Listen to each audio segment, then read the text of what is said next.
नमस्कार, मैं हूं अश्विनी कुमार मिश्र। दिन भर की सुर्खियों को समेटकर हम आप 1 घंटे के कार्यक्रम का आपको बताते हैं कि क्या हैं देश दुनिया की सुर्खियां। सबसे पहले नजर डालते हैं अब तक की हेडलाइंस पर।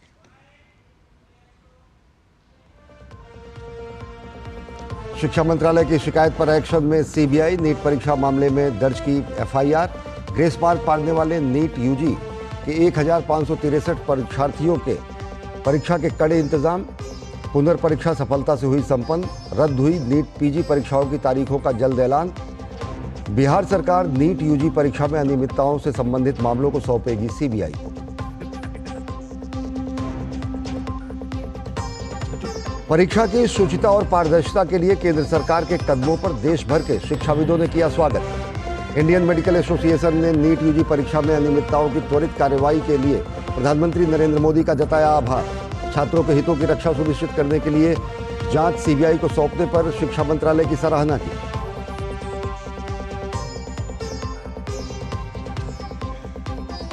केंद्रीय गृहमंत्री अमित शाह की अध्यक्षता में बाढ़ प्रबंधन की उच्च स्तरीय समीक्षा बैठक। गृहमंत्री ने प्रधानमंत्री के नेतृत्व में आपदा प्रबंधन में जीरो कैजुअल्टी अप्रोच के साथ आगे बढ़ने की जताई प्रतिबद्धता। सिक्किम और मणिपुर में बाढ़ को लेकर एनडीएमए और जल शक्ति मंत्रालय से विस्तृत रिपोर्ट देने के दिए निर्देश। विदेश मंत्री डॉक्टर एस जयशंकर संयुक्त अरब अमीरात के दौरे पर। अबू धाबी में बीएपीएस मंदिर में किया दर्शन और पूजन। अब्दुल बिन जायद अल नाहयान से करेंगे मुलाकात। साझेदारी के विभिन्न मुद्दों पर होगी चर्चा।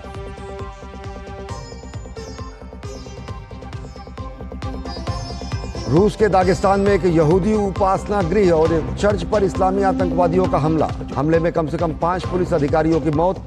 आतंकवादियों ने एक पादरी का सर कलम किया। ब्रिटेन के मैनचेस्टर हवाई अड्डे पर बिजली की कमी के कारण कई उड़ानें रद्द। हवाई अड्डे पर सैकड़ों यात्री फंसे। भारत की श्रीजा आकुला ने WTT कंटेंडर सिंगल्स का खिताब जीतकर रचा इतिहास। बनी पहली भारतीय टेबल टेनिस खिलाड़ी। श्रीजा आकुला ने चीन की डिन जाई को 4-1 से दी मात। श्रीजा ने अर्चना कामत के साथ मिलकर प्रतियोगिता का युगल खिताब भी अपने नाम किया।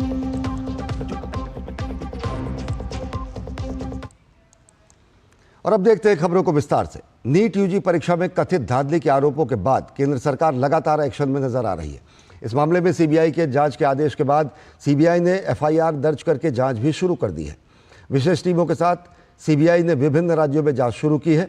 इस बीच ग्रेस मार्क पाने वाले 1563 परीक्षार्थियों की आज फिर से परीक्षा आयोजित की गई और इसमें 813 छात्र शामिल हुए।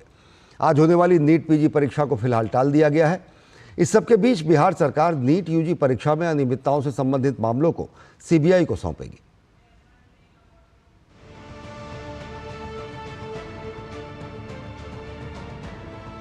देश के भविष्य के असली कर्णधार देश के युवा छात्र ही हैं। छात्रों के भविष्य को संवारने के लिए प्रतिबद्धता सरकार का दावा रहा है, जिसको एक बार फिर पूरा करते हुए तमाम गड़बड़ियों की आशंकाओं के बीच घिरे नीट यूजी परीक्षाओं को लेकर सरकार ने सख्त रवैया अपनाया है। नीट पेपर लीक मामले में सीबीआई ने शिक्षा मंत्रालय की शिकायत पर नई एफआईआर दर्ज की है। इसके साथ ही राज्यों में दर्ज संबंधित मामलों को भी सीबीआई जांच के लिए लेने की कोशिश करेगी, ताकि पूरी पारदर्शिता से मामले की जांच की जा सके। इससे एक दिन पहले ही शिक्षा मंत्रालय ने पूरे प्रकरण की जांच सीबीआई को सौंपने का फैसला लिया था और केंद्र सरकार ने मामले को गंभीरता से लेते हुए परीक्षा की शुचिता और पारदर्शिता को सुनिश्चित करते हुए सार्वजनिक परीक्षा अनुचित साधनों की रोकथाम अधिनियम 2024 भी लागू किया है। सरकार लगातार परीक्षाओं को पारदर्शी तरीके से सुनिश्चित करने और छात्रों के हितों की रक्षा के लिए प्रतिबद्धता को दोहराती आई है। सरकार की ओर से साफ कहा गया है कि ऐसी किसी भी गड़बड़ी में शामिल किसी भी व्यक्ति संगठन के खिलाफ सख्त कार्रवाई होगी। जिन लोगों ने इन चीज़ों को करा है उनके ऊपर सख्त कार्रवाई होनी चाहिए। उसके ऊपर भारत सरकार की तरफ से ज़ीरो टॉलरेंस है। सीबीआई की इंक्वायरी के आज कल ऑर्डर कर दिए गए हैं जी, और वो काम आगे बढ़ रहा है। इसी प्रकार आपने देखा है कि जो एक बहुत ही सिग्निफिकेंट कानून भारत की पार्लियामेंट ने ऑलरेडी पास किया हुआ था, उसके रूल्स को भी नियमित कर दिया गया है। नेशनल टेस्टिंग एजेंसी के जो लीडरशिप है, जो उनके चीफ थे, उनको भी कार्य से मुक्त किया गया है। शिक्षा मंत्रालय ने एक बहुत हाई पावर्ड और बहुत ही एमिनेंट लोगों की एक कमेटी को बनाया गया है, जिसमें डॉक्टर राधाकृष्णन हैं जो कि इसरो के चेयरमैन थे, और उनके साथ एक बड़ी high powered committee of very very eminent people and academics उनको लगाया गया है। यूजी और यूजीसी नेट परीक्षाओं में अनियमितताओं के आरोपों के बीच एनटीए के प्रमुख सुबोध कुमार सिंह को शनिवार रात उनके पद से हटा दिया गया और प्रदीप सिंह खरोला को एनटीए के महानिदेशक की जिम्मेदारी सौंपी गई है। इस सब के बीच नीट यूजी परीक्षा में ग्रेस मार्क्स पाने वाले परीक्षार्थियों के लिए आज दोबारा परीक्षा का आयोजन हुआ। नीट यूजी की पुनर्परीक्षा 1563 छात्रों के लिए देश भर में 7 केंद्रों पर आयोजित की गई। परीक्षा केंद्रों के बाहर शांति व्यवस्था बनाए रखने के लिए 200 मीटर की परिधि में धारा 144 लागू रही। आपको बता दें कि ग्रेस मार्क्स को लेकर विवाद बढ़ने के बाद एनटीए ने एक हाई पावर कमेटी का गठन किया था, जिसकी अनुशंसा पर ही 1563 अभ्यर्थियों को दिए गए ग्रेस मार्क्स पहले रद्द किए गए और फिर 23 जून को दोबारा परीक्षा आयोजित करने का निर्णय लिया गया था, जिसके बाद 1563 अभ्यर्थियों के लिए रविवार को परीक्षा का दोबारा आयोजन किया गया। वहीं नीट यूजी परीक्षा को लेकर जारी विवाद के बीच राष्ट्रीय परीक्षा बोर्ड द्वारा रविवार को आयोजित होने वाली नीट पीजी प्रवेश परीक्षा को भी स्थगित कर दिया गया। जल्द ही प्रवेश परीक्षा की नई तारीख का ऐलान किया जाएगा। नीट पीजी एग्ज़ाम में कोई धांधली या ऐसा कोई भी शक नहीं है। सिर्फ ये सोचा गया कि जब एक दूसरे कॉरस्पॉन्डिंग एग्ज़ाम में जो देशव्यापी एग्ज़ाम हो रहा है उसमें कहीं ना कहीं कमी आई है, तो एज अबंडेंट प्रिकॉशन, एहतियात के तौर पे कि इसको भी अभी पॉज पे रखते हैं, क्योंकि किसी के साथ अन्याय नहीं होना चाहिए। किसी बच्चे जो उसको डिज़र्व करता है वो मिलना चाहिए। तो एहतियात के तौर पे सारे सिस्टम को देखने के लिए, सारे एसओपीज़ को देखने के लिए दोबारा फिर चेक करना कि कोई कमी ना रह जाए जी। इस मंशा से इसको पोस्टपोन किया गया है। नीट पेपर लीक मामले के तार देश के कई राज्यों से जुड़ते जा रहे हैं। महाराष्ट्र के लातूर में नांदेड़ की एटीएस टीम ने संदेह के आधार पर 2 लोगों से पूछताछ की। इससे पहले मामले में झारखंड के देवघर से 6 आरोपियों को गिरफ्तार किया गया है। निशांत सौरभ और नीरज कुमार सिंह के साथ ब्यूरो रिपोर्ट, डीडी न्यूज। और इंडियन मेडिकल एसोसिएशन ने नीट यूजी परीक्षा में कथित गड़बड़ियों के मामले में केंद्र सरकार की ओर से तेजी से की जा रही कार्रवाइयों का स्वागत किया है। आईएमए ने त्वरित कार्रवाई के लिए प्रधानमंत्री नरेंद्र मोदी, केंद्रीय गृह मंत्री अमित शाह, केंद्रीय स्वास्थ्य मंत्री जेपी नड्डा और शिक्षा मंत्री धर्मेंद्र प्रधान का आभार जताया है। इंडियन मेडिकल एसोसिएशन ने अपने बयान में कहा कि वो मामले की जांच सीबीआई को सौंपने और एनटीए के महानिदेशक को पद से हटाने के लिए सरकार का शुक्रिया अदा करती है। प्रतियोगी परीक्षाओं में पारदर्शिता को लेकर केंद्र सरकार तेजी से जो कदम उठा रही है, उसे लेकर देश के तमाम शिक्षाविद स्वागत कर रहे हैं। विभिन्न शिक्षण संस्थाओं से जुड़े अनुभवी शिक्षाविद ये मान रहे हैं कि सरकार जो कदम उठा रही है उसके अच्छे परिणाम जल्दी ही देखने को मिलेंगे। I'm very happy to see that the government of India has taken steps to protect the integrity of the examination. The National Testing Agency chief has been replaced. Dr. Pradeep Karola has been appointed. He's a very good officer. I'm sure he'll clean up. A committee under Dr. Radhakrishnan has been set up. Re-examination are being held in those centers which are there. I think that's very good. But much more has to be done. But the entire process should be rejuvenated to make sure justice is done to the 24 lakh people. मेरे हिसाब से ये जो कदम उठाए गए हैं, ये क्योंकि त्वरित गति से उठाए गए हैं, इसलिए कदम बहुत अच्छे हैं। दोनों केसेस, चाहे वो नेट वाला केस हो, चाहे वो नीट यूजी वाला केस हो, वो सीबीआई को सौंप दिया गया है। तो ये एक सराहनीय कदम है। और साथ ही जो पब्लिक एग्जामिनेशन एक्ट, उसका नोटिफिकेशन हो गया है, जिसमें जो भी लोग इसमें दोषी पाए जाएंगे उनको 1 करोड़ रुपए तक का जुर्माना और उसके अलावा 10 साल तक की सज़ा हो सकती है। तो मेरे ख्याल से ये जो कदम उठाए गए हैं ये सराहनीय हैं, और ये अगर जो समयबद्ध तरीके से बोला गया है, अगर इनको किया जाता है तो ये बहुत अच्छा होगा। Since this is an issue which affects lakhs of students, a very thorough investigation into the matter is required before an informed decision can be taken. Unfortunately, overnight solutions are not possible in such complex cases. The government has already formed a high-level committee headed by a very respected scientist, Dr. Radhakrishnan, who was the previous chairman of ISRO, who's very eminently suitable for looking at complex issues, having faced such problems in ISRO. So that committee will give its report in 2 months. Further, CBI is inquiring into the matter. The Supreme Court is also seized of this matter. So let's wait for all the inputs to come. NEET परीक्षा में हाल ही में हुई अनियमितताओं को भारत सरकार ने अत्यधिक गंभीरता से लिया है। सबसे इंपॉर्टेंट स्ट्रक्चरल मेजर एक हाई लेवल कमेटी इसरो के पूर्व अध्यक्ष डॉक्टर के राधाकृष्णन की अध्यक्षता में बनाई गई है, जो न केवल एग्जामिनेशन प्रोसेस, इन्फर्मिटीज इन डाटा लीकेज, डाटा प्रोटोकॉल, बल्कि पूरी वर्किंग ऑफ एनटीए की समीक्षा करेगी और उसके स्ट्रक्चरल सुधारों की अनुशंसा करेगी। और मुझे पूरा विश्वास है कि इससे पूरे भारत सरकार के एग्जामिनेशन प्रोसेस में, एनटीए की वर्किंग प्रणाली में एक स्ट्रक्चरल लॉन्ग टर्म सुधार होगा। वहीं यूजीसी नेट की परीक्षाओं को भी हाल ही में रद्द करने के मामले पर यूजीसी के चेयरमैन जगदीश कुमार ने प्रतियोगी परीक्षाओं में पारदर्शिता की बात एक बार फिर दोहराई है। यूजीसी नेट जो एग्जामिनेशन एनटीए कंडक्ट करते हैं on behalf of UGC, a test JRF देने के लिए, पीएचडी रिसर्च फेलोशिप देने के लिए और असिस्टेंट प्रोफेसर अपॉइंटमेंट के लिए ये एग्जामिनेशन जून 18 को हम कंडक्ट किया, लेकिन 19 जून को आसपास 3 बजे हमारा पास इंफॉर्मेशन मिला। मिनिस्ट्री ऑफ होम अफेयर्स का एक सेंटर है, Indian centre for cyber crime coordination, I4C कहते हैं, इन्होंने हमको इन्फॉर्मेशन दिया कि examination might have been compromised.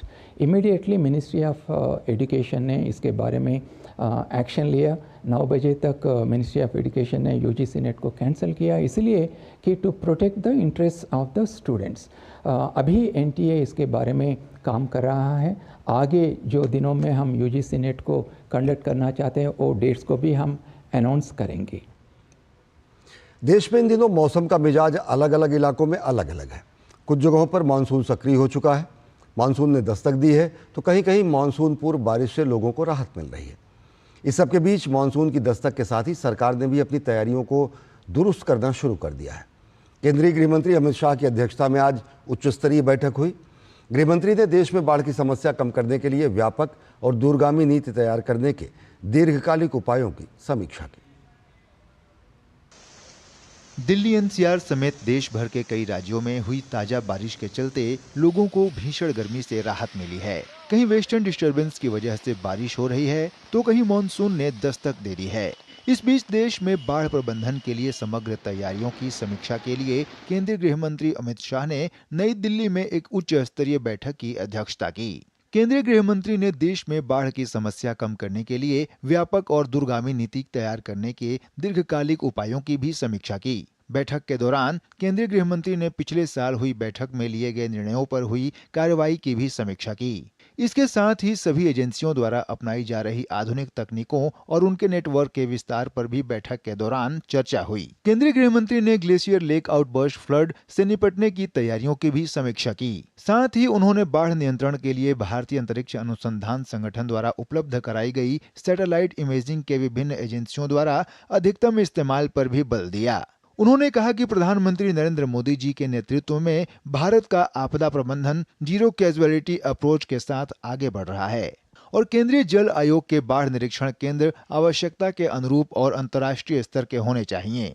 गृह मंत्री ने उत्तर पूर्व में कम से कम 50 बड़े तालाब बनाकर ब्रह्मपुत्र नदी के पानी को डाइवर्ट करने की व्यवस्था पर जोर देते हुए कहा कि इससे बाढ़ से निजात के साथ साथ कृषि, सिंचाई व पर्यटन विकसित हों। उन्होंने कहा कि नदियों के जल स्तर के पूर्वानुमान को अपग्रेड कर बाढ़ की समस्या को कम करने के प्रयास के साथ ही बाढ़ की स्थिति में जल भराव से निपटने के लिए सड़क निर्माण के डिजाइन में ही प्राकृतिक जल निकासी का प्रावधान हो। गृह मंत्री ने एनडीएमए और जल शक्ति मंत्रालय को सिक्किम और मणिपुर में आई बाढ़ का अध्ययन कर गृह मंत्रालय को विस्तृत रिपोर्ट देने का निर्देश दिया। साथ ही जंगल की आग को रोकने के लिए नियमित रूप से फायर लाइन बनाने, सूखे पत्तों को हटाने और स्थानीय निवासियों और वन कर्मियों के साथ समय समय पर मॉक ड्रिल करने को भी कहा।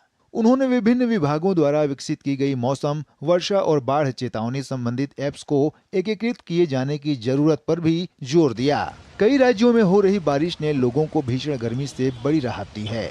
दिल्ली एनसीआर में हुई बारिश से लोगों को काफी राहत मिली। वहीं उत्तराखंड की राजधानी देहरादून में तेज हवाओं के साथ बारिश हुई। छत्तीसगढ़ के रायपुर शहर के कुछ हिस्सों में बारिश के बाद पानी सड़कों पर भर गया। तो वहीं गुजरात के डांग शहर में तेज बारिश के बाद मौसम सुहाना हो गया। मुंबई में मानसून थोड़ा थमने के बाद अब फिर से सक्रिय हो गया है। शहर के कई हिस्सों में झमाझम बारिश हुई। पिछले कुछ महीनों में भीषण गर्मी की मार झेल रहे लोगों को राहत मिली है। अरुणाचल प्रदेश के ईटानगर में रविवार सुबह बादल फटने से कई स्थानों पर भूस्खलन हुआ और बाढ़ जैसे हालात पैदा हो गए। बाढ़ में कई घर और वाहन भी क्षतिग्रस्त हो गए। बाढ़ का पानी राष्ट्रीय राजमार्ग 415 के कई हिस्सों में भर गया, जिससे राजमार्ग पर कई वाहन फंस गए। जिला प्रशासन ने लोगों से नदियों के किनारे और भूस्खलन के खतरे वाले क्षेत्रों में न जाने की हिदायत दी है। जिला प्रशासन ने 7 स्थानों पर राहत शिविर लगाए हैं। उधर असम में पिछले कुछ दिनों से हो रही बारिश से राहत के साथ ही बाढ़ की स्थिति में सुधार के संकेत दिखे हैं। हालांकि अभी भी 12 जिलों के 1027 गांवों में 2,60,000 से ज्यादा लोग प्रभावित हैं। सबसे ज्यादा प्रभावित लोगों की संख्या करीमगंज में करीब 1,40,000 है। राज्य भर में बाढ़ से मरने वालों की संख्या 29 तक पहुँच गई है। फिलहाल कोपिली और कुशियारा नदियां खतरे के निशान से ऊपर बह रही हैं। Bureau report, DD news. और दिल्ली में गहराते जल संकट के बीच कोई स्थायी समाधान नहीं निकल पड़ा रहा। आज भी दिल्ली में पानी को लेकर जमकर राजनीति हुई। दिल्ली सरकार की मंत्री आतिशी का अनशन लगातार जारी है, तो वहीं आम आदमी पार्टी के कई नेताओं ने आज उपराज्यपाल से मुलाकात की और समाधान निकालने की बात की। इधर भाजपा दिल्ली सरकार पर लगातार पानी के कुप्रबंधन को लेकर हमलावर बनी हुई है, तो वहीं जनता पानी के टैंकर के भरोसे प्यास बुझा रही है। जल ही जीवन है, लेकिन देश की राजधानी दिल्ली में बूंद बूंद पानी के लिए संघर्ष करते यहाँ के लोग, जी हाँ, पानी के लिए जूझते लोगों के ऐसे नज़ारे यहाँ आम हैं। लेकिन राजनीतिक गलियारों में प्यास बुझाने की जगह सियासत जारी है, जिससे लोगों की परेशानियां बढ़ती जा रही हैं। लोगों का कहना है कि इस तरह की समस्या हर साल होती है, लेकिन दिल्ली की केजरीवाल सरकार ने कभी ध्यान नहीं दिया। भीषण गर्मी का दौर चल रहा है, लेकिन इस समय दिल्ली की बड़ी आबादी जो है वो पानी के लिए त्राही त्राही कर रही है। इस समय हम दिल्ली की गीता कॉलोनी इलाके में हैं और जहां पर पानी की काफ़ी समस्या है। किस तरीके से यहाँ पे पानी की समस्या है, क्या आप लोगों को समस्या हो रही है? यहाँ पे पानी का समस्या तो वैसे सर बहुत ज़्यादा है, क्योंकि यहाँ पे देखो सुबह सुबह में गाड़ी आता है, लोग को पानी लेने में भी बहुत समस्या है। सुबह में उठते हैं, जाते हैं, उसके बाद में तब लेने जाते हैं। यहाँ पे देखिए सुबह 6 बजे से 6:30 बजे के बीच में गलती से यदि टैंकर आ गया तो जिसने पानी भर लिया उसने भर लिया। बहुत बड़ी समस्या है पानी सभी परेशान रहता है। आज दिन मारपीट होता रहता है, थाना पुलिस होता रहता है, FIR दर्ज होती है फालतू में।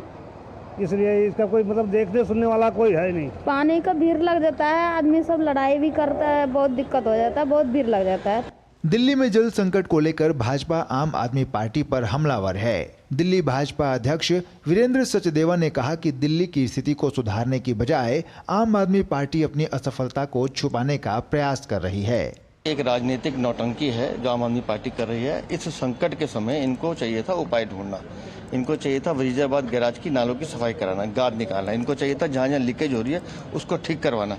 जितने लीकेज पॉइंट मीडिया में आए हैं आज भी वो वैसे के वैसे चल रहे हैं। मतलब स्थिति को सुधारने की बजाय अपनी असफलता को छुपाने का प्रयास कर रहे हैं आम आदमी पार्टी के लोग। अपनी चोरी कालाबाजारी को ढकने का एक प्रयास, असफल प्रयास है और इस नौटंकी से कुछ हासिल होगा मुझे नहीं लगता। इधर दिल्ली की जल मंत्री आतिशी की अनिश्चितकालीन भूख हड़ताल जारी है। उन्होंने राष्ट्रीय राजधानी में जल संकट को लेकर 21 जून को अनिश्चितकालीन भूख हड़ताल शुरू की थी। आपका आरोप है कि हरियाणा सरकार दिल्ली के हिस्से का पानी नहीं दे रही है। इस बीच आम आदमी पार्टी के सभी सांसद, विधायक और वरिष्ठ नेताओं ने रविवार को उपराज्यपाल VK सक्सेना से पानी की कमी को लेकर चर्चा की। मुलाकात के बाद आप नेता सौरभ भारद्वाज ने कहा कि उपराज्यपाल ने जल संकट के समाधान का आश्वासन दिया है। हमारे सभी विधायक साथी LG साहब से मिले और अच्छे वातावरण के अंदर बातचीत हुई। बातचीत में हमने LG साहब से निवेदन किया कि आप हरियाणा से बातचीत कीजिए। हरियाणा अभी भी करीब 113 MGD पानी दिल्ली में कम छोड़ रहे हैं, जिसकी वजह से लाखों लोगों को परेशानी हो रही है। और LG साहब ने हमें आश्वासन दिया है कि वे हरियाणा की सरकार से बात करेंगे और प्रयास करेंगे कि दिल्ली का पानी हमें मिल सके। दिल्ली में पानी की समस्या नई नहीं है, लेकिन पिछले कई सालों से बढ़ी जनसंख्या के मुताबिक स्वच्छ पानी के लिए संसाधनों के निर्माण पर राज्य सरकार द्वारा ध्यान नहीं दिए जाने से समस्या और विकराल हो गई है। वहीं टैंकर माफिया ने समस्या को काफी हद तक और बढ़ा दिया है। ब्यूरो इनपुट के साथ अजीत द्विवेदी की रिपोर्ट, डीडी न्यूज। बीते दिनों तमिलनाडु में जहरीली शराब पीने से 50 से ज्यादा लोगों की मौत का मामला गरमाया हुआ है। भाजपा ने इस घटना के लिए डीएमके सरकार को जिम्मेदार ठहराया है और आरोपियों के संरक्षण की भी बात कही है। राज्य के कई दल इस मुद्दे पर डीएमके को घेर रहे हैं और सीबीआई जांच की मांग कर रहे हैं। तमिलनाडु के कल्लाकुर्ची में जहरीली शराब से 50 से ज्यादा मौतों को लेकर तमिलनाडु सरकार लगातार सवालों के घेरे में है। भाजपा का आरोप है कि मामले में सत्तारूढ़ डीएमके आरोपियों को बचाने की कोशिश कर रही है। केंद्रीय वित्त मंत्री निर्मला सीतारमण ने भी इस पूरे मामले में तमिलनाडु सरकार की आलोचना की है। गैर कानूनी लिकर के वजह से 56 लोग का मौत हुआ। इसके कारण 5 बच्चे दोनों माँ बाप का खो करके आज अनाथ हो गए हैं और 200 से ज्यादा लोग आज भी हॉस्पिटल में इलाज ले रहे हैं और सम आज भी एक आध क्रिटिकल हालात में है। इलीगल काम के द्वारा मर जाने के बावजूद कांग्रेस अध्यक्ष मल्लिकार्जुन खड़गे जी या राहुल गांधी जी एक भी बयान आज तक नहीं दिए। बिल्कुल मैं डिमांड करती हूँ इस पूरे मामले को सीबीआई के हाथ में सौंपना चाहिए। भाजपा प्रवक्ता संबित पात्रा ने मीडिया में चल रही खबरों का हवाला देते हुए मामले में मुख्य आरोपी के डीएमके से संबंध होने पर मुख्यमंत्री एमके स्टालिन से जवाब मांगा है। जो गोविंद राज है, जो इसका किंगपिंग है, उसके घर के फोटो को, तस्वीर को मीडिया में दिखाया गया था। उसके घर के बाहर डीएमके के स्टिकर्स लगे हुए हैं और घर के अंदर भी डीएमके के स्टिकर्स लगे हुए हैं। So my question to mister Stalin, the Chief Minister of Tamil Nadu is, sir, are you complicit or not? Who will answer on your behalf? राज्य में कई दशकों से चल रहे शराब कारोबार के बाद अब इस त्रासदी को लेकर भाजपा प्रवक्ता ने कांग्रेस, डीएमके और अन्य विपक्षी दलों की चुप्पी पर भी सवाल उठाए हैं। More than 56 people have died and many of them are critical still. इस विषय पर कांग्रेस पार्टी के मल्लिकार्जुन खड़गे, प्रियंका वाड्रा, राहुल गांधी, सोनिया गांधी, डीएमके और इंडिया अलायंस के तमाम जो लोग हैं इस पे एक चुप्पी साधे हुए हैं। मैं तो कहूंगा ये हत्या है, ये मृत्यु नहीं है। अगर एक प्रायोजित हत्या होती है उस पर इतने पॉलिटिकल पार्टीज चुप हैं केवल इसलिए, और उनके एजेंडे में ये विषय इसलिए नहीं आता है क्योंकि उनको लगता है कि उनका राजनीतिक हित इससे सध नहीं रहा है। इस पूरे मामले में राज्य विधानसभा में भी जमकर हंगामा देखने को मिला। शराब त्रासदी को लेकर राज्य के क्षेत्रीय दल भी सत्तारूढ़ दल पर गैर जिम्मेदार रवैये का आरोप लगा रहे हैं। एएमएम के महासचिव टीटीवी दिनाकरन ने इसे डीएमके सरकार की विफलता करार दिया है और मामले में सीबीआई जांच की मांग की है। Atrocity of the DMK office bearers and the powerful people who are there in DMK, they are the responsibility for these kind of deaths. So CM should take the responsibility and he should accept the responsibility and he should give assurance to the public that these kind of accidents should not happen in the future. वहीं MNM party प्रमुख कमल हासन ने रविवार को कल्लाकुर्ची medical college में जहरीली शराब त्रासदी के पीड़ितों से मुलाकात की। 19 जून को जहरीली शराब पीने से कल्लाकुर्ची के 193 लोगों की हालत खराब हुई थी। उन्हें अस्पताल ले जाया गया था, जहां इलाज के दौरान अब तक 56 लोगों की मौत हो चुकी है। वहीं 100 से ज्यादा लोगों का इलाज चल रहा है। दिल्ली से निशांत राय के साथ ब्यूरो रिपोर्ट, डीडी न्यूज। और 18वीं लोकसभा का पहला सत्र कल से शुरू हो रहा है। 24 जून से 3 जुलाई के बीच शुरू हो रहे संसद के विशेष सत्र में 18वीं लोकसभा का गठन हो जाएगा। सत्र के पहले परंपरा के अनुसार प्रधानमंत्री सुबह 10 बजे सबसे पहले मीडिया को संबोधित करेंगे। बाद में लोकसभा शुरू होने पर राष्ट्रपति द्रौपदी मुर्मू द्वारा प्रोटेम स्पीकर के तौर पर नियुक्त वरिष्ठ सांसद भर्तृहरि महताब सभी सदस्यों को शपथ दिलाएंगे। उड़ीसा से भाजपा के सांसद भर्तृहरि महताब 7 बार सांसद रहे हैं। लोकसभा अध्यक्ष का चुनाव होने तक वे अपने कर्तव्यों का निर्वहन करेंगे। संसदीय कार्य मंत्री किरेन रिजिजू ने बुधवार को कहा कि 18वीं लोकसभा सत्र के पहले सत्र के दौरान नवनिर्वाचित सदस्यों का शपथ ग्रहण 24 और 25 जून को पूरा होने की उम्मीद है। लोकसभा के अध्यक्ष का चुनाव 26 जून को होगा, जबकि राष्ट्रपति द्रौपदी मुर्मू 27 जून को संसद के दोनों सदनों की संयुक्त बैठक को संबोधित करेंगी। अगले 5 वर्षों के लिए नई सरकार के रोड मैप को भी पेश करेंगी। वहीं राज्यसभा का सत्र भी 27 जून से शुरू हो जाएगा। उम्मीद है प्रधानमंत्री नरेंद्र मोदी 27 जून को राष्ट्रपति के अभिभाषण के बाद संसद में अपने मंत्रिपरिषद का परिचय कराएंगे। प्रख्यात विचारक और शिक्षाविद डॉक्टर श्यामा प्रसाद मुखर्जी को उनके बलिदान दिवस पर प्रधानमंत्री नरेंद्र मोदी ने सोशल मीडिया प्लेटफॉर्म एक्स पर नमन किया। उन्होंने लिखा, देश के महान सपूत, प्रख्यात विचारक और शिक्षाविद डॉक्टर श्यामा प्रसाद मुखर्जी को उनके बलिदान दिवस पर सादर नमन। मां भारती की सेवा में उन्होंने अपना जीवन समर्पित कर दिया। उनका ओजस्वी व्यक्तित्व देश की हर पीढ़ी को प्रेरित करता रहेगा।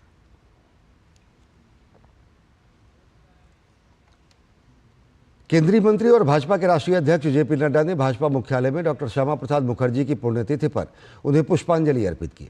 इसके साथ ही उन्होंने वृक्षारोपण अभियान एक पेड़ मां के नाम अभियान की भी शुरुआत की। इस अवसर पर उन्होंने लोगों को पौधे बांटे। केंद्रीय मंत्री जेपी नड्डा ने कहा कि श्यामा प्रसाद मुखर्जी के जीवन को एक देशभक्त, शिक्षाविद और सामाजिक न्याय दिलाने वाले एक नेता के रूप में जाना जाता है। पश्चिम बंगाल और पंजाब उन्हीं की देन है। उस समय के कांग्रेस नेता और मुस्लिम लीग बंगाल और पंजाब को पाकिस्तान को देने की बात कर रहे थे, तब उन्होंने जन आंदोलन करके इसे बचाया। इसलिए उनके बलिदान दिवस पर एक पेड़ मां के नाम कार्यक्रम का आयोजन किया जा रहा है, क्योंकि मां जिस तरह सारे दुख के साथ परिवार को संरक्षित रखती है, उसी तरह पेड़ पूरे समाज को संरक्षित रखते हैं।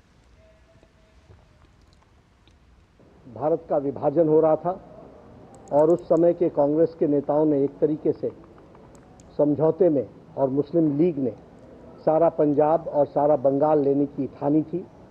तो उस समय जन आंदोलन करके पंजाब में और बंगाल में लड़ाई लड़ने का और जनता को जागृत करने का काम श्यामा प्रसाद मुखर्जी जी ने किया था। और धारा 370 के लिए उस समय नेहरू जी ने इसको आगे बढ़ाया था। उन्होंने त्यागपत्र दिया और एक नारा लगाया, एक देश में 2 निशान, 2 विधान, 2 प्रधान नहीं चले। और इसी नारे को लेकर के उन्होंने सत्याग्रह किया। जिस बात की लड़ाई के लिए श्यामा प्रसाद मुखर्जी ने बलिदान दिया, उस लड़ाई को लड़ते हुए भारतीय जनसंघ और बाद में भारतीय जनता पार्टी अविरल लड़ाई लड़ती रही। और हम सब जब जानते हैं कि आदरणीय प्रधानमंत्री मोदी जी के नेतृत्व में 2019 के 6 अगस्त को लोकसभा, 5 अगस्त और 6 अगस्त 5 अगस्त राज्यसभा और 6 अगस्त लोकसभा में धारा 370 को धाराशाही कर दिया गया और एक देश में एक निशान, एक विधान, एक प्रधान ये स्थापित हुआ। विदेश मंत्री डॉक्टर एस जयशंकर संयुक्त अरब अमीरात के दौरे पर हैं। उन्होंने अबू धाबी में हाल ही में बने BAPS मंदिर पहुंचकर पूजा अर्चना की। डॉक्टर जयशंकर ने मंदिर में पुजारियों से बातचीत की। डॉक्टर जयशंकर इस दौरे में अपने समकक्ष अब्दुल्ला बिन जायद अल नाहयान से मुलाकात करेंगे और विभिन्न द्विपक्षीय मुद्दों पर बातचीत करेंगे। आज यानी 23 जून की तारीख भारतीय विमानन क्षेत्र के लिए काले दिन से कम नहीं है। आज ही के दिन एयर इंडिया की एक फ्लाइट आतंकवादी हमले का शिकार हुई। इस हादसे में 329 लोगों की जान गई। विदेश मंत्री डॉक्टर एस जयशंकर ने सोशल मीडिया साइट एक्स पर इस हादसे पर दुख व्यक्त करते हुए लिखा, आज इतिहास में आतंकवाद के सबसे बुरे कृत्यों में से एक की 39वीं वर्षगांठ है। AI 182 कनिष्क में 329 पीड़ितों की स्मृति में मेरी श्रद्धांजलि, जो 1985 में इसी दिन मारे गए थे। मेरी संवेदनाएं उनके परिवार के साथ हैं। ये वर्षगांठ हमें याद दिलाता है कि आतंकवाद को कभी बर्दाश्त नहीं किया जाना चाहिए। रीयूजेबल लॉन्च व्हीकल यानी RLV के क्षेत्र में इसरो ने आज बड़ी कामयाबी हासिल की। इसरो ने आज रीयूजेबल लॉन्च व्हीकल RLV और लैंडिंग प्रयोग लेक्स में लगातार तीसरी और अंतिम सफलता हासिल की। इसरो ने अपने सोशल मीडिया प्लेटफॉर्म एक्स पर पोस्ट करते हुए RLV LEX यानी पुष्पक विमान की सफल लैंडिंग की जानकारी दी। इसरो ने बताया कि पुष्पक ने चुनौतीपूर्ण परिस्थितियों में उन्नत स्वायत्त क्षमताओं का प्रदर्शन करते हुए एक सटीक क्षैतिज लैंडिंग को अंजाम दिया। इस टेस्ट को कर्नाटक के चित्रदुर्ग में बने एरोनॉटिकल टेस्ट रेंज में सुबह 7:10 पर किया गया। भारतीय सेना की त्रिशक्ति कोर के इंजीनियरों ने उत्तरी सिक्किम में 150 फीट पर सस्पेंशन ब्रिज का निर्माण किया और इससे लगातार हो रही भारी बारिश के कारण कटे हुए सीमावर्ती गांवों को फिर से जोड़ा जा सका। इस सस्पेंशन ब्रिज के बनने से इलाकों में रहने वाले स्थानीय लोगों को काफ़ी सहूलियत मिली है। चुनौतीपूर्ण परिस्थितियों में काम करते हुए सेना के इंजीनियरों ने 48 घंटे से भी कम समय में 20 नॉट की गति से बह रहे पानी के ऊपर सस्पेंशन ब्रिज बनाकर अपनी तकनीकी क्षमता की पुष्टि की। ये पुल अब उन क्षेत्रों में संपर्क को फिर से स्थापित करने और लोगों के आवागमन और क्षेत्र में रहने वाले स्थानीय लोगों को राहत सामग्री उपलब्ध कराने का मार्ग प्रशस्त करेगा। छत्तीसगढ़ के सुकमा जिले में बीजापुर सीमा के पास नक्सलियों ने बड़ी वारदात को अंजाम दिया। सिलगेर और टेकल गुडेम के बीच नक्सलियों ने कोबरा बटालियन के ट्रक को IED ब्लास्ट लगाकर उड़ा दिया। हमले में 2 जवान शहीद हो गए जबकि कुछ जवान घायल हुए हैं। दरअसल जगरगुंडा क्षेत्र में सिलगेर कैंप से 201 कोबरा वाहिनी के जवानों का वाहन टेकल गुडेम की ओर जा रहा था। वहां रास्ते में नक्सलियों ने IED प्लांट कर रखा था।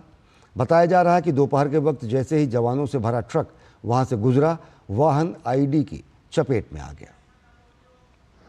जिला सुकमा के थाना जगरगुंडा के कैंप सिलगेर और टेकलगुड़म के मध्य तीमापुरम के समीप आज दोपहर सुरक्षा कार्य में लगे वाहनों पर नक्सलियों के द्वारा IED विस्फोट किया गया है, जिससे उक्त वाहन में मौजूद 201 कोबरा के वाहन चालक विष्णु तथा आरक्षक शैलेंद्र शहीद हुए हैं।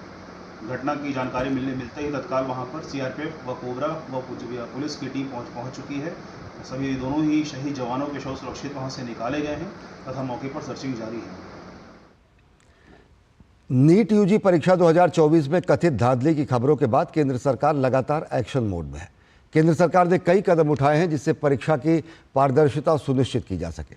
इस विषय पर हमारे सहयोगी आरेंद्र प्रताप सिंह ने नीति आयोग के सदस्य डॉक्टर VK पॉल से खास बातचीत की। आइए देखते हैं क्या कुछ कहा डॉक्टर VK पॉल ने। नमस्कार, मैं हूं आपके साथ आरेंद्र। देश में इस समय प्रतियोगी परीक्षाओं में पारदर्शिता को लेकर एक बड़ी बहस चल रही है। ये पूरी बहस एक बार फिर से तब शुरू हुई जब नीट UG की 2024 की परीक्षा में कथित तौर पर धांधली के आरोप लगे और उसके बाद में केंद्र सरकार की ओर से या कहा जाए शिक्षा मंत्रालय की ओर से कई कदम उठाए गए, जिसमें तात्कालिक कदम भी शामिल है, उसके अलावा दूरगामी परिणामों को देने वाले कदम भी शामिल है।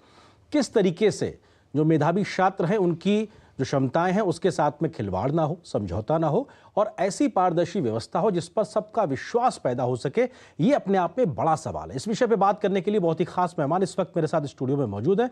उनका आपसे परिचय कराते हैं। डॉक्टर VK पॉल जी हैं। सर, स्वागत है आपका। डॉक्टर पॉल सदस्य हैं नीति आयोग के, इसके अलावा देश के जाने माने विज्ञान क्षेत्र के विशेषज्ञ के तौर पर हैं। साथ ही साथ 2018 में जब इंडियन मेडिकल काउंसिल को भंग किया गया था, बोर्ड ऑफ गवर्नर्स को एक तरीके से एम्पावर्ड किया गया था इस पूरी व्यवस्था को सही करने के लिए, उस समय आपने एज ए चेयरमैन इसकी जिम्मेदारी भी निभाई। तो जाहिर सी बात है कि जो चिकित्सा के क्षेत्र से जुड़ी हुई प्रतियोगी परीक्षाएं हैं उसकी व्यवस्था कैसी होती है, उस सुधार की कहां पे गुंजाइश है, उस बात को भी आप बहुत बेहतरी से समझते हैं। सर, बड़ा सवाल यही है, विश्वास बहाली होगी कैसे? क्योंकि एक अपने आप में ट्रस्ट टूटता है युवाओं का, कैसे इस पे आगे बढ़ा जाएगा? ठीक बात कह रहे हैं कि अब एक देशव्यापी एग्ज़ाम है, एंट्रेंस एग्ज़ाम है, प्रतियोगी परीक्षा जैसे आपने कहा है, नीट MBBS के एंट्रेंस के लिए होता है। जब उसमें कोई कमी पाई गई, उसका ऐसा निकली बात की कुछ कमी है और जैसे जैसे इन्वेस्टिगेशन आगे बढ़ी है ये भी साफ होता आ रहा है कि कई जगह पे कुछ ना कुछ ज़रूर ऐसा हुआ है कि जो नहीं होना चाहिए। और ये एक जो गंभीर बात है कि कुछ लोग सिस्टम को इस तरह से बिगाड़ते हैं, खिलवाड़ करते हैं, ये बहुत ही गलत बात हुई है। लेकिन जैसे ही ये चीज़ें सामने आई हैं और जैसे ही ये सब कुछ लगा कि इसको आगे जाने की बात होनी चाहिए, इसकी तह तक पहुंचने की बात होनी चाहिए और जिन लोगों ने इन चीज़ों को करा है उनके ऊपर सख्त कार्रवाई होनी चाहिए। उसके ऊपर भारत सरकार की तरफ से ज़ीरो टॉलरेंस है, बिल्कुल ज़ीरो टॉलरेंस है। और बहुत सारे कदम लिए गए हैं। जैसे मैं बताना चाहूँगा कि कल क्लियरली CBI इंक्वायरी की बात हुई है, जहाँ प्रारंभिक जांच से जैसे जैसे तथ्य मिले लगा कि इसके अंदर जाना है, डीप जाके इसका फैसला करना है और इसके ऊपर एक्शन लेना है, सबको पकड़ना है और उस व्यवस्था को ठीक करने के लिए जहाँ तक भी इन्वेस्टिगेशन लेके जाएगी वहाँ तक जाना है।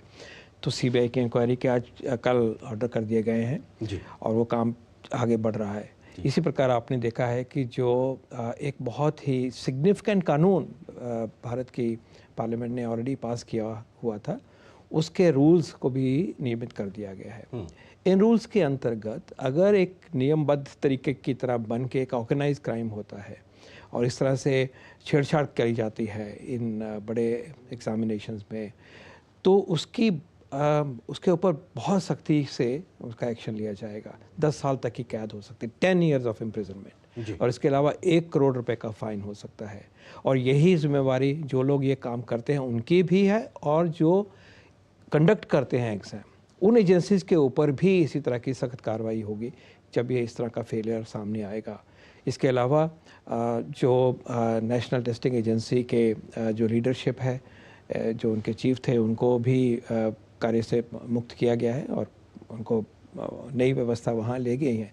और जैसे बात आपने कही कि दूरगामी स्टेप्स भी लेने ज़रूरी हैं, तो उसके लिए मिनिस्ट्री ऑफ एजुकेशन है, शिक्षा मंत्रालय ने एक बहुत हाई पावर्ड और बहुत ही एमिनेंट लोगों की एक कमेटी को बनाया गया है, जिसमें डॉक्टर राधाकृष्णन हैं जो कि इसरो के चेयरमैन थे, और उनके साथ एक बड़ी high powered committee of very very eminent people in academics उनको लगाया गया है कि आप ये सारे प्रोसेसेस में ट्रस्ट कैसे पैदा हो, टेक्नोलॉजी का क्या इस्तेमाल हो, SOPs कैसे हों और कैसे रीऑर्गेनाइज करा जाए सारे NTA सिस्टम को, उसके ऊपर भी कदम लिए जा रहे हैं। ये दुख की बात है कि इस तरह की चीज़ें हमारे समाज में खिलवाड़ करने वाले लोग हैं और हमारे स्टूडेंट्स, हमारे बच्चे, छात्र, अभिभावक सब में एक भ्रांति पैदा होती है, लेकिन इस चीज़ को बख्शा नहीं जाएगा। जी सर, मैं ये तमाम जो आपने मेजर्स बताए इस पर मैं सिलसिलेवार तरीके से आपसे पूछूंगा, लेकिन उससे पहले सवाल ये कि नीट PG की परीक्षा को भी रद्द किया गया, उसकी अभी तारीख का ऐलान होना बाकी है, लेकिन उसको लेकर भी सवाल उठ रहे हैं। क्या कोई ऐसी गड़बड़ी पाई गई है या फिर एक तरीके से एहतियातन के तौर पे ये कदम उठाया गया, उसको लेकर क्या कहना और बात रखना चाहेंगे आप? नीट PG एग्ज़ाम जो है वो हमारे MBBS जो पास कर जाते हैं छात्र, उनको पोस्ट ग्रेजुएट प्रोग्राम्स में, कोर्सेज में, MD MS में दाखिले के लिए हम टेस्ट लेते हैं। ये देशव्यापी टेस्ट है, national board of examinations for medical sciences इसको कंडक्ट करता है।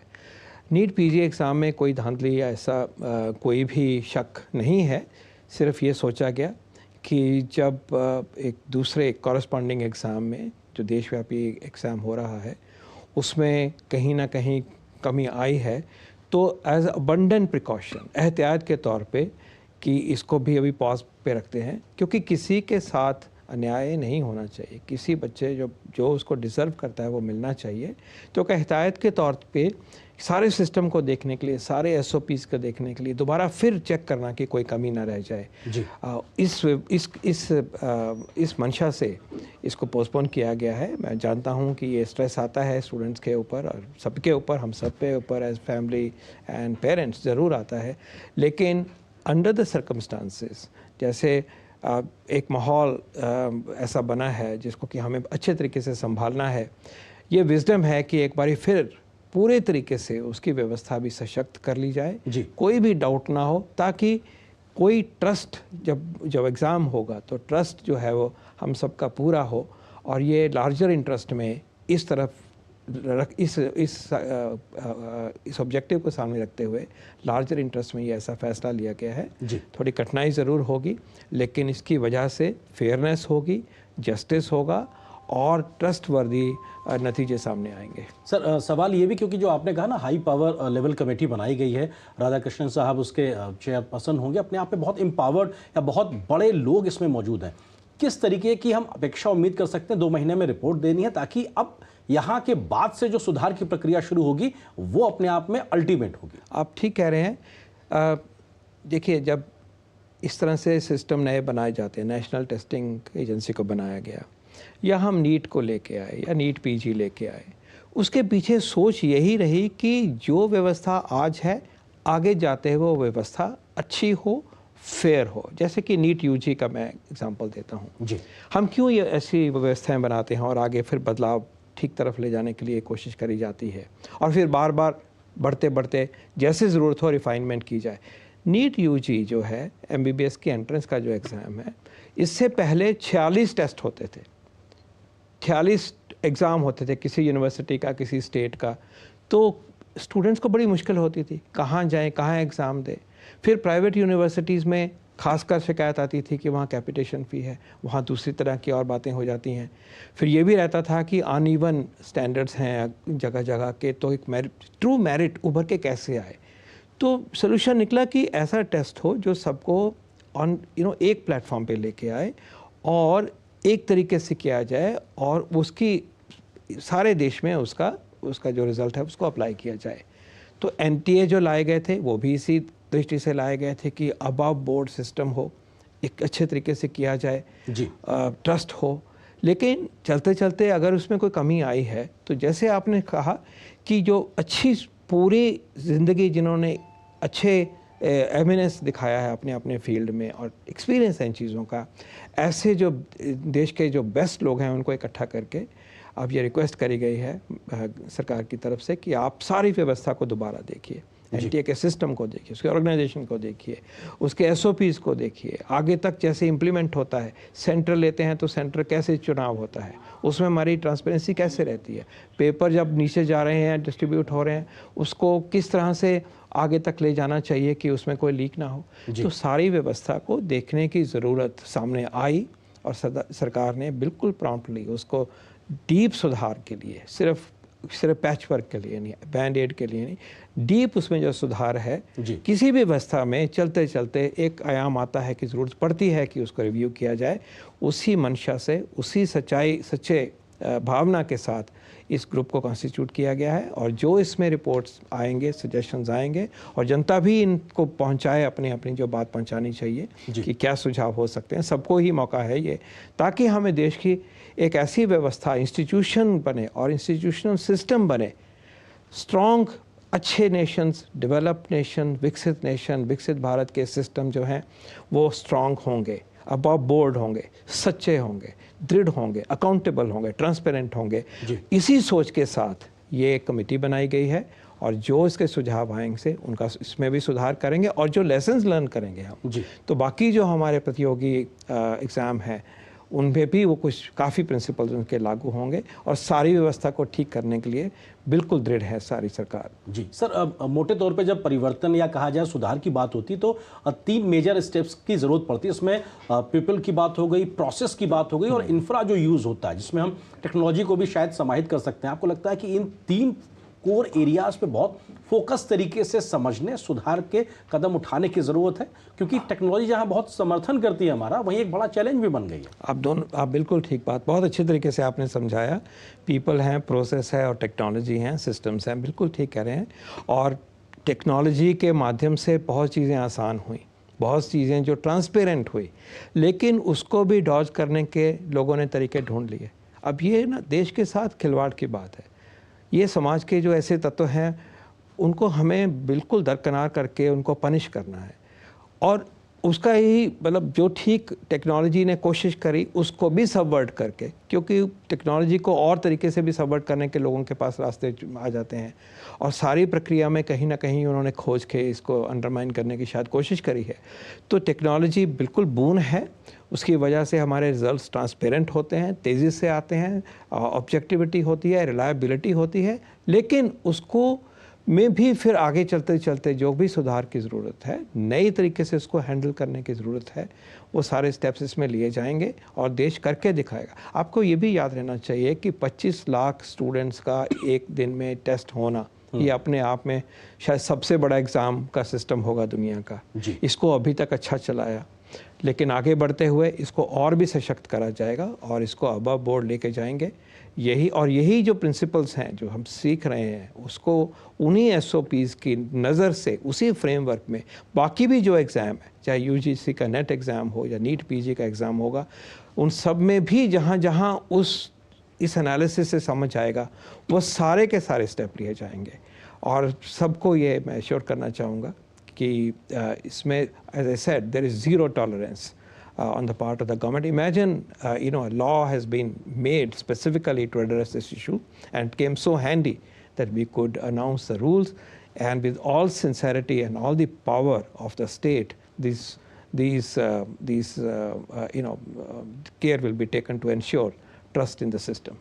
सर सवाल यही, क्योंकि आपने कानून की बात की, तो एंटी पेपर लीक जो कानून नोटिफाई भी अब हो गया है और पिछले फरवरी में संसद से पास भी हुआ था, ये कितना कारगर साबित होगा? क्योंकि इसमें 1 करोड़ तक के जुर्माने का प्रावधान, आपने जिक्र किया कि 10 साल तक की सजा का प्रावधान है, तो क्या ये एक तरीके से वो तमाम लोग जो व्यवस्था में कहीं से साइफन करके कुछ लूपहोल निकालने की कोशिश करते हैं, उनके लिए एक बड़ा थ्रेटनिंग होगी ताकि वो इस प्रकार के कृत्यों से दूर रहें? ये कानून कितना प्रभावी आपको दिखाई पड़ रहा है? ये जो देशद्रोही हैं, इनको सबक सिखाना बहुत ज़रूरी है, और कानून से सबसे पहले तो बड़ा डेटरेंस होगा कि साहब देखिए इसका नतीजा क्या होने वाला है। अब आप साधारण कानूनों की वजह से बच जाओगे या घूम फिर के और कोई रास्ता निकल आता है, you get away, that will not be possible. And this is specifically targeted to the possibilities that emerge out of of examination activity and system of such a large nature, and all the players will be accountable,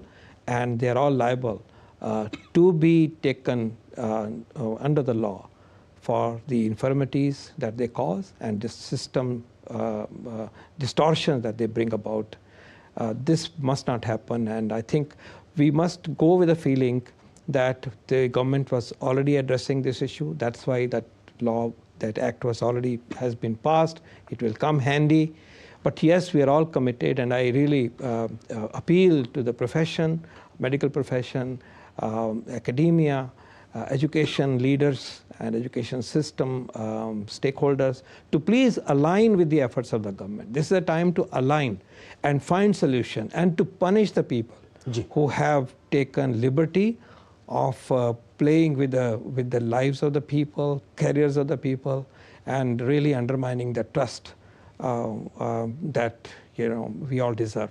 sir एक आखिरी सवाल, क्योंकि immediate जो प्रयास किए गए हैं सरकार की तौर से, उसमें कहीं ना कहीं सीबीआई इंक्वायरी की बात भी आपने भी इसका जिक्र किया। पहले अलग अलग राज्यों में राज्य की जो पुलिस है, एजेंसी है, वो काम कर रही है, लेकिन अब जब सेंट्रली सीबीआई तरीके से काम होगा तो एक कोऑर्डिनेटेड एफर्ट्स के साथ में सिस्टम के साथ सिस्टमेटिक खिलवाड़ करने वालों पर सीधे तरीके से नकेल हो पाएगी, क्योंकि एक राज्य दूसरे राज्य के साथ उतना बेहतरी से नहीं कर पाएगी जितना केंद्रीय कर पाएगी। तो ये भी केंद्र सरकार की मंशा दिखाती है कि हाँ, हम हर उस गुनहगार को पकड़ने के लिए तैयार हैं। तह तक जाने के लिए गवर्नमेंट का टोटल रिजॉल्व है, और अभी तक नॉर्मल कानूनों के द्वारा, नॉर्मल एजेंसीज़ के द्वारा इसकी देखभाल करी जा रही है। वो अब आगे बढ़े। अब ज़रूरत महसूस हुई है कि सेंट्रल ब्यूरो ऑफ इन्वेस्टिगेशन को बीच में लाया जाए, और क्योंकि ये जो प्रॉब्लम है वो होती कहीं पे है, उसका ओरिजिन तार जो जुड़ा हुआ दूसरे प्रदेश में है, कहीं तीसरी जगह पे है, तो सबको इकट्ठा देखने के लिए और प्रोफेशनल तरीके से इन्वेस्टिगेट करना उसको, ये हम समझते हैं कि बेस्ट जो किया जा सकता है वो सीबीआई के द्वारा किया जाएगा, और वो कार्रवाई शुरू हो गई है, किसी को बख्शा नहीं जाएगा। बहुत बहुत शुक्रिया डॉक्टर वीके पॉल अपना समय हमारे साथ देने के लिए। और निश्चित तौर से ये एक विश्वास पैदा होता है कहीं कि आखिर सरकार जो प्रोएक्टिव कदम उठा रही है उसके चलते कहीं ना कहीं जो दिक्कतें परेशानियां हैं उसमें तात्कालिक तौर पर भी जो समस्या है उसको सुधारा जाएगा और दूरगामी परिणाम भी निकल सके, इस दिशा में भी काम हो रहा है। फिलहाल इस खास बातचीत में बस इतना ही। नमस्कार। और वैश्विक स्तर पर विधवा महिलाओं के सामने आने वाली कठिनाइयों के निवारण, उनके अधिकार और कल्याण के लिए हर साल 23 जून को अंतर्राष्ट्रीय विधवा दिवस मनाया जाता है। अंतर्राष्ट्रीय विधवा दिवस के मौके पर भारतीय रेल के साथ लुम्बा फाउंडेशन ने विधवाओं के लिए एक मानवीय संवेदनाओं की शानदार पहल की है। क्या है ये पहल? देखिए हमारे संवाददाता ओपी यादव की खास रिपोर्ट। दुनिया भर में हर साल 23 जून को अंतर्राष्ट्रीय विधवा दिवस मनाया जाता है। विधवाओं को सामाजिक और आर्थिक रूप से सशक्त व मजबूत बनाने के लिए आयोजित इस कार्यक्रम के अवसर पर Indian railway catering and tourism corporation के साथ लुम्बा फाउंडेशन ने लंदन में एक MOU पर हस्ताक्षर किया, जिसके तहत IRCTC ने नीलामी के लिए 2 डीलक्स ट्विन शेयरिंग केबिन के टिकटों की पेशकश की। आईआरसीटीसी के पर्यटन व विपणन निदेशक राहुल हिमालयन ने कहा कि नीलामी से प्राप्त धनराशि का उपयोग भारत में विधवाओं के सशक्तिकरण के लिए किया जाएगा। हम लोग के यहाँ पे बहुत सारी फीमेल एम्प्लॉयज़ रहती हैं, ट्रेन में भी जो रहती हैं हम इम्पोर्टेंस देते हैं। और विडोज़ के लिए जैसे हमने कहा हम टूरिज़्म के अंदर फ्रॉम मासेस टू क्लासेस जाते हैं। तो आज हमने लुम्बा फाउंडेशन के साथ जुड़ के मतलब अपनी जो Maharaja Express one of the best luxury train of the world है, उसमें जो ऑक्शन हम कर रहे हैं आज लंदन में लॉर्ड राज लुम्बा के प्रेजेंस में, उसमें जो प्रोसीड्स होंगे वो भारत विडो एम्पावरमेंट फंड के लिए जाएंगे। कार्यक्रम में भाग लेने आए rotary governor Delhi NCR Jitendra Gupta ने कहा कि लॉर्ड राज लुम्बा ने विधवाओं के कल्याण के लिए जो मुहिम चला रखी है वो काबिले तारीफ है। प्रधानमंत्री नरेंद्र मोदी के संसदीय क्षेत्र वाराणसी सहित यूपी में 5000 विधवाओं के लिए काम किया जा रहा है। प्रधानमंत्री जी की कॉन्स्टिट्यूएंसी वाराणसी को चुना गया कि जहां पर 5000 जो गरीब वर्ग से जो विडोज़ हैं, विधवाएं हैं, उनकी ज़िंदगी को बदला जा सके, इस मिशन के साथ इसको किया गया था। लगभग 20 साल की एक प्रयास के बाद वो इस काम में सफल हुए कि यूनाइटेड नेशंस ने एक वर्ल्ड विडो डे जो कि 23 जून का डिक्लेयर किया। इस दौरान लुम्बा फाउंडेशन के ट्रस्टी अमित चौधरी ने कहा कि बीते 25 साल से लॉर्ड राज लुम्बा विधवाओं के लिए काम कर रहे हैं। इसी क्रम में यूपी और जम्मू में 10,000 विधवा माता बहनों के जीवन स्तर में सुधार के लिए काम किया जा रहा है। लुम्बा फाउंडेशन पिछले 25 साल से विडोज़ के लिए काम कर रही है। ये सिर्फ इंडिया में नहीं पूरे वर्ल्ड में काम कर रही है। हमने वाराणसी में 5000, यूपी में 5000 विडोज़ के लिए एम्पावरमेंट फंड कर रहे हैं। अब अगला 5000 हम जम्मू कश्मीर में कर रहे हैं। ऐसे हम करते ही जाएंगे। अंतर्राष्ट्रीय विधवा दिवस के विषय पर मीडिया से बात करते हुए ब्लिट्स इंडिया के चेयरमैन दीपक द्विवेदी ने कहा कि इस तरह के कार्यक्रमों से युवा पीढ़ी को विधवाओं के कल्याण से संबंधित सामाजिक सरोकारों से जोड़ने में मदद मिलेगी। देखिए, विडोज़ के एम्पावरमेंट, उनकी तरक्की के लिए देश में ही नहीं दुनिया में लॉर्ड लुम्बा जी ने एक ऐतिहासिक काम किया है और वो इसको मोटिवेट कर रहे हैं कि जो यंग जनरेशन है वो इस काम से जुड़े। विधवाओं के आर्थिक सशक्तिकरण के लिए काम कर रहे संगठनों ने भी लॉर्ड राज लुम्बा के कार्यों की सराहना की। ये बहुत ज़रूरी है आज की डेट में अगर देखा जाए, बिकॉज़ ये जो विधवाएं हैं या उनके कोई अगर बच्चे भी हैं जो जिनके घर में कुछ कमाने का कोई साधन नहीं है, अगर उनको कोई हुनर नहीं दिया जाएगा, वो खुद नहीं कमा पाएंगे तो वो कैसे जी पाएंगे। लुम्बा फाउंडेशन इसी चीज़ में काम कर रही है। हम जानते हैं कि मौजूदा सरकार और प्रधानमंत्री जी का भी विजन है कि इन महिलाओं की जीवन को बेहतर बनाया जाए। लुम्बा फाउंडेशन इस संबंध में काफ़ी कुछ कर रहा है और हम ट्राई फॉर आइडियाज़ में लुम्बा फाउंडेशन के साथ मिलकर इस कार्यक्रम में सपोर्ट कर रहे हैं। गौरतलब है कि ब्रिटेन में रहने वाले प्रवासी भारतीय और ब्रिटेन की संसद के सदस्य लॉर्ड राज लुम्बा के प्रयासों से संयुक्त राष्ट्र संघ द्वारा 21 दिसंबर 2010 को विधवाओं और उनके बच्चों के समर्थन में नामक प्रस्ताव पारित करके आधिकारिक तौर पर अंतर्राष्ट्रीय विधवा दिवस की घोषणा की गई थी। तब से लेकर हर साल 23 जून को वैश्विक स्तर पर अंतर्राष्ट्रीय विधवा दिवस को मनाया जा रहा है। भारत में 46 मिलियन से अधिक विधवा माता बहनें हैं। समाज में हास्य की जिंदगी जी रही इन्हीं माता बहनों के कल्याण और विकास के लिए एक और जहां भारत सरकार लगातार काम कर रही है, वहीं दूसरी ओर लुम्बा फाउंडेशन जैसी संस्थाएं भी इन महिलाओं का सम्मान और स्वाभिमान लौटाने के लिए, उन्हें हुनरमंद बनाने के लिए कई तरह के कार्यक्रम भी चला रही है। मेरे सहयोगी कैमरामैन शिवम सुमन के साथ में UPI Yadav, DD news, Delhi. और रूस के दागिस्तान में एक यहूदी उपासना गृह और एक चर्च पर इस्लामी आतंकवादियों के हमले में कम से कम 5 पुलिस अधिकारी मारे गए। आतंकवादियों ने एक पादरी का सर भी कलम कर दिया। और भारत की Sreeja Akula WTT contender singles खिताब जीतने वाली भारत की पहली टेबल टेनिस खिलाड़ी बन गई हैं। रविवार को खेले गए फाइनल में श्रीजा अकुला ने चीन की डिंग यी जाई को 4-1 से शिकस्त दी। भारत की नंबर 2 टेबल टेनिस खिलाड़ी श्रीजा ने भारत की अर्चना कामत के साथ मिलकर प्रतियोगिता का युगल खिताब भी अपने नाम किया। श्रीजा और अर्चना ने फाइनल में भारत की दिया चिताले और यशस्विनी घोरपड़े की जोड़ी को शिकस्त दी।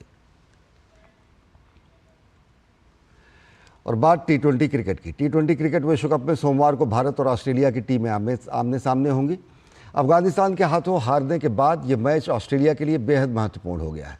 मैच में जीत के बाद भारतीय टीम ग्रुप में शीर्ष स्थान पर रहने के कारण सेमीफाइनल में जगह बना लेगी, लेकिन अगर ऑस्ट्रेलिया को हार मिलती है तो ऑस्ट्रेलिया का अभियान समाप्त हो सकता है। T20 क्रिकेट विश्व कप में सोमवार को सुपर 8 के अपने तीसरे मुकाबले में भारत का सामना ऑस्ट्रेलिया से होगा। भारत के पास ये मैच जीतकर ऑस्ट्रेलिया को प्रतियोगिता से बाहर करने का मौका है। इस मैच में जीत दर्ज करते ही भारतीय टीम सेमीफाइनल में जगह बना लेगी, वहीं ऑस्ट्रेलिया प्रतियोगिता से बाहर हो सकती है। ऑस्ट्रेलिया को अफगानिस्तान के खिलाफ अप्रत्याशित हार का सामना करना पड़ा था, जिसके बाद ऑस्ट्रेलिया के लिए ये मैच करो या मरो का मुकाबला बन गया है। ऑस्ट्रेलिया का सेमीफाइनल में पहुंचना अब सिर्फ उनके हाथ में नहीं रह गया है। सोमवार की रात को अफगानिस्तान और बांग्लादेश आमने सामने होंगे और उस मैच का परिणाम तय करेगा कि इस ग्रुप से सेमीफाइनल में जाने वाली दूसरी टीम कौन सी होगी। ऑस्ट्रेलिया के खिलाफ जीत के साथ भारत का ग्रुप में शीर्ष पर रहना तय हो जाएगा।